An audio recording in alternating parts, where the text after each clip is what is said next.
Welcome to my YouTube channel. आज मैं आपको क्लास 7 के लिए उर्दू ग्रामर पढ़ाऊंगी। एग्ज़ाम से मुतालिक पूरी ही उर्दू ग्रामर की 100% तैयारी करवाऊंगी। तो बिना टाइम वेस्ट किए पढ़ना स्टार्ट करते हैं। सबसे पहले हम मज़मून लिखने का तरीका सीखेंगे ताकि एग्ज़ाम में किसी भी टॉपिक पर मज़मून आए तो आप उसको तरीके के साथ मेथड वाइज लिख सको। तो सभी बच्चे हमेशा ध्यान रखेंगे कि कोई भी मज़मून हमेशा 3 हिस्सों में लिखा जाता है। सबसे पहले हिस्से के अंदर हम टॉपिक का इंट्रोडक्शन देते हैं, यानी कि ये चीज़ क्या है। इतनी बात समझ में आई। दूसरे हिस्से में जो भी कोई टॉपिक दिया होता है उससे मुतालिक अव्वल और आखिर मालूमात लिखते हैं, यानी कि ये चीज़ कैसे कैसे अमल में आई, इस चीज़ के क्या क्या अहकामात या फिर किस किस तरीके से इस चीज़ को मनाया जाता है, या फिर कोई और भी चीज़ हो सकती है बनाने वाली, ये बनाया जाता है। फिर लास्ट वाले पॉइंट में लिखते हैं कि जो भी कोई टॉपिक होता है उससे मुतालिक कोई भी सलाह मशवरा, उसका पॉजिटिव पॉइंट या फिर अगर कोई नेगेटिव पॉइंट हो तो उसको भी लिखा जाता है। ये हमेशा लास्ट में लिखते हैं। तो अब यहाँ पर बोला गया है कि दिवाली पर मज़मून लिख कर दिखाओ। हम सबसे पहले क्या लिखेंगे? टॉपिक का इंट्रोडक्शन, यानी कि दिवाली क्या है इस चीज़ को समझाएंगे। आपको लिखना है कि राजा रामचंद्र जी की लंका पर फतेह पाने के सिलसिले में ये त्यौहार दशहरे के 20 दिन बाद बड़ी धूमधाम से मनाया जाता है। क्या लिखोगे? राजा रामचंद्र जी की लंका पर फतेह यानी कि जीत पाने के सिलसिले में ये त्यौहार दशहरे के 20 दिन बाद बड़ी धूमधाम से मनाया जाता है।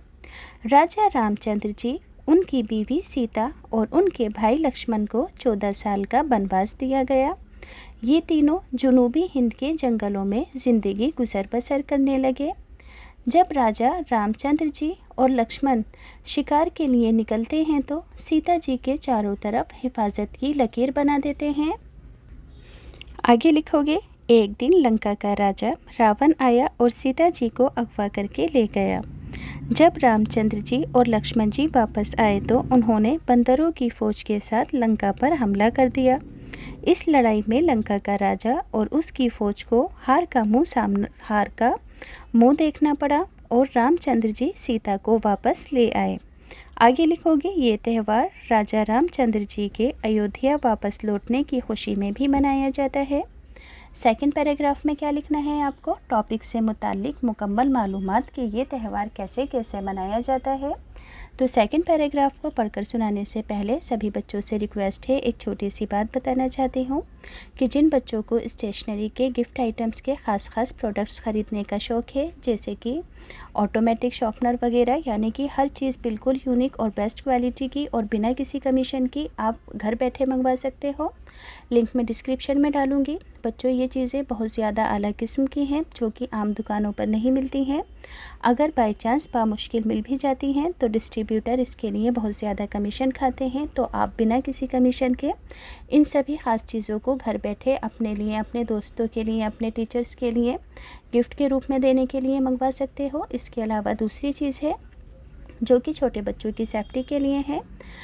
जैसे कि आप और आपके छोटे भाई बहन किसी भीड़ भाड़ वाले इलाके में जाते हो तो इस बेल्ट को छोटे बच्चों के हाथों पर बांधा जाता है ताकि वो भीड़ भाड़ वाले इलाके में इधर उधर ना हो।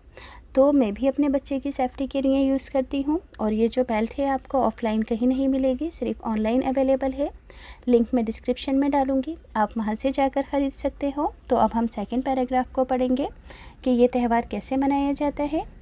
दिवाली इसी मौके पर मनाई जाती है। इस त्यौहार के आने से पहले ही हिंदू अपने घरों और दुकानों की खूब सफाई करते हैं और रंग रोगन करते हैं, मूर्तियों को सजाते हैं।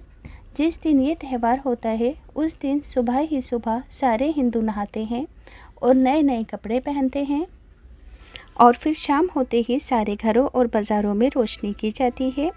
इस यादगार मौके पर बहुत से लोग खूब जुआ खेलते हैं, शराब पीते हैं और हंसी खुशी सारी रात गुजारते हैं। अब है थर्ड पैराग्राफ। तो थर्ड पैराग्राफ के अंदर सलाह मशवरा और कोई नेगेटिव पॉइंट हो तो उसके लिए एडवाइस लिखी जाती है। तो क्या लिखोगे? लेकिन इस पाक और मुबारक त्यौहार में जुआ खेलना और शराब पीना मुनासिब नहीं।